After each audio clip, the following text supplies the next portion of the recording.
प्रिय मित्रों, नमस्कार। आज का वीडियो शुरू करने के पहले आपसे अनुरोध है कि वीडियो यदि पसंद आए तो लाइक करें, शेयर करें और सब्सक्राइब तो ज़रूर करें। भारत में विज्ञान, तकनीक तथा उद्योगों का विकास तब और अब। तब का तात्पर्य ईसा पूर्व भारत से है, जबकि अब का तात्पर्य वर्तमान भारत से है। भारत की राज व्यवस्था और सामान्य प्रशासन संबंधी प्रामाणिक ग्रंथ चौथी शताब्दी ईसा पूर्व में लिखा गया। उसमें लिखा मिलता है, उद्योगे नास्ति दारिद्र्यम। देश और समाज तथा व्यक्ति की आर्थिक स्थिति अच्छी बनाने के लिए उद्योगों का विकास आवश्यक है या उद्योगों की स्थापना आवश्यक है। उस समय उद्योग धंधों को बढ़ावा देने के लिए उसी ग्रंथ में कहा गया है, न चेतनवताम वृत्तिभयम्।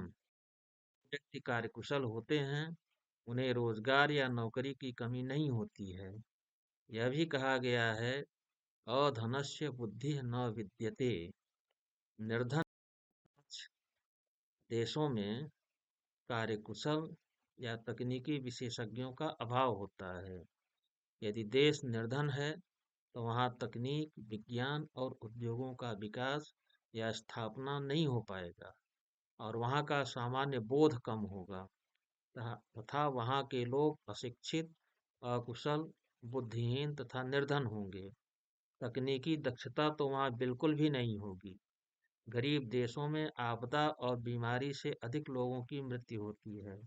धनी और संपन्न देशों में अकाल मौतों का दर बहुत कम होता है। उसी ग्रंथ में कहा गया है कि न कृत अर्थानाम मरण भयम। जो धनवान देश हैं या धनवान लोग हैं, उनकी बात ज्यादा मानी जाती है। सर्वलोकस्य बहुमतः। निर्धन देशों की या निर्धन लोगों की बात नहीं सुनी जाती। हितम अप्य धनस्य वाक्यम न शृणोत। निर्धन राष्ट्रों की कोई परवाह ही नहीं करता। उद्योगों तथा समृद्धि के संबंध में ऐसा ख्याल लगभग 2500 भारत में रखा गया, उसका वर्णन किया गया और समृद्ध तथा संपन्न देश व समाज की स्थापना की गई। बिना परिश्रम के, बिना उद्यम के या बिना साहस व धैर्य के समृद्धि प्राप्त नहीं होती। उद्यमेन ही सिद्ध्यन्ति कहा गया है। इसी तरह कहा गया है कि अद्रव्य अप्रयत्नो बालुका क्वाथन आदनन्यः। बिना प्रयत्न किए धन, वैभव, समृद्धि प्राप्त नहीं हो सकती। एक उद्योग या कारखाना स्थापित करने के लिए कम से कम जो अत्यंत आवश्यक है वह है उद्यम, साहसम, धैर्यम, बुद्धि, शक्ति, पराक्रम।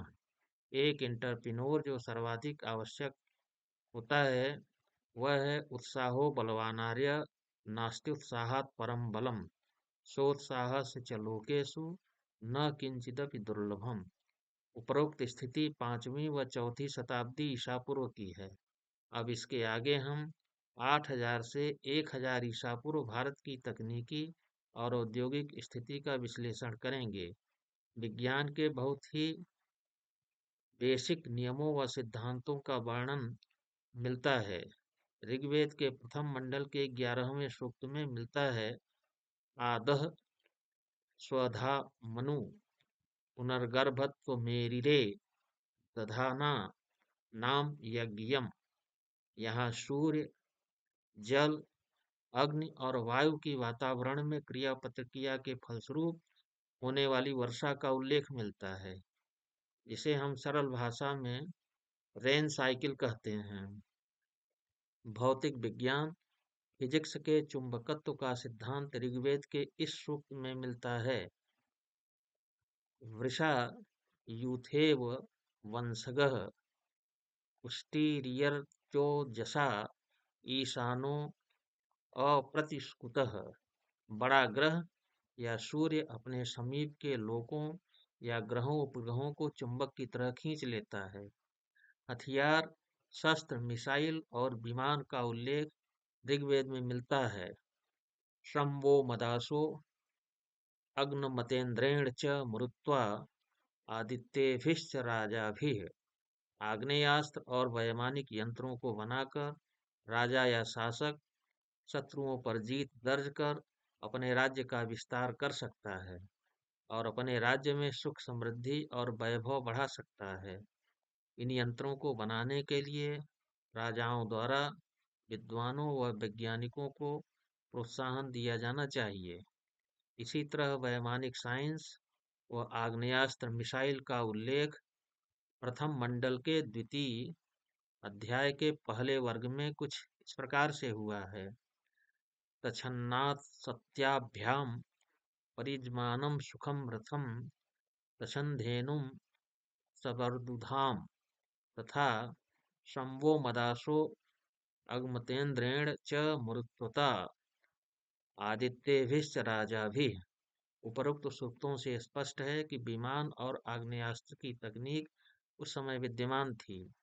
यदि कतिपय लोग शंका करते हुए कहते हैं कि केवल उल्लेख मात्र है, तो कम से कम इतना तो है ही कि ईसा पूर्व 8000 से 1000 तक सैद्धांतिक रूप से इन विमानों और आग्नेयास्त्रों का उल्लेख मिलता है, जबकि विश्व के अनेक भूभाग में लोग नग्न टहला करते थे।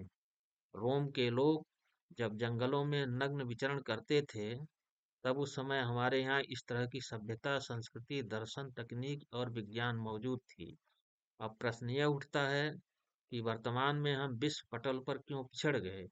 तो इसका सीधा सा उत्तर यह है कि ऋग्वैदिक काल के पश्चात हमारी संस्कृति, दर्शन, विज्ञान और तकनीक में पाखंड के समावेश होने के कारण हमने वैज्ञानिक सोच और चिंतन को शनैः-शनैः भुला दिया और हम लोग विद्रूप पूर्ण था भोंडे मार्ग पर चलने लगे। कालांतर में अनेकानेक कुरीतियां हमारी संस्कृति और समाज में आ गईं। इन सबसे समाज और हम लोगों में रूढ़िवादिता का दुर्गुण व्याप्त हो गया। हम लोग पिछड़ते गए। स्पष्ट है कि हमारे प्राचीन ग्रंथों में विज्ञान, तकनीक और उद्योग धंधों का वर्णन पर्याप्त रूप से किया गया है। यदि हम उसी धारा में आगे बढ़े होते, तो आज हम औद्योगिक रूप से विकसित राष्ट्र होते तथा अमेरिका, यूरोप, जापान, चीन से अधिक वैज्ञानिक व तकनीकी समृद्धि होती। अधिक श्रेयस्कर यह है कि हम आविष्कार और परिष्कार की राह पर चलें, जैसा कि हम हजारों वर्ष पूर्व किए थे, न कि केवल दिखाने वाले राह पर। हमारे प्राचीन ग्रंथ में कहा गया है, यो ध्रुवाणि परित्यज्य अध्रुवं परिसेवते ध्रुवाणि तस्य विनश्यन्ति अध्रुवं नष्टमेव च। हमें निश्चित को छोड़कर अनिश्चित में नहीं लगना चाहिए। निश्चित रूप से हमें विज्ञान, तकनीकी, उद्योग धंधों के विकास के लिए कार्य करना चाहिए। दिखावे की राह हमें अनिश्चितता की ओर ही धकेलेगी। यदि पसंद आए तो वीडियो को लाइक करें, शेयर करें और सब्सक्राइब करें। सब्सक्राइब करने से आपको नए वीडियो मिल जाएंगे। धन्यवाद।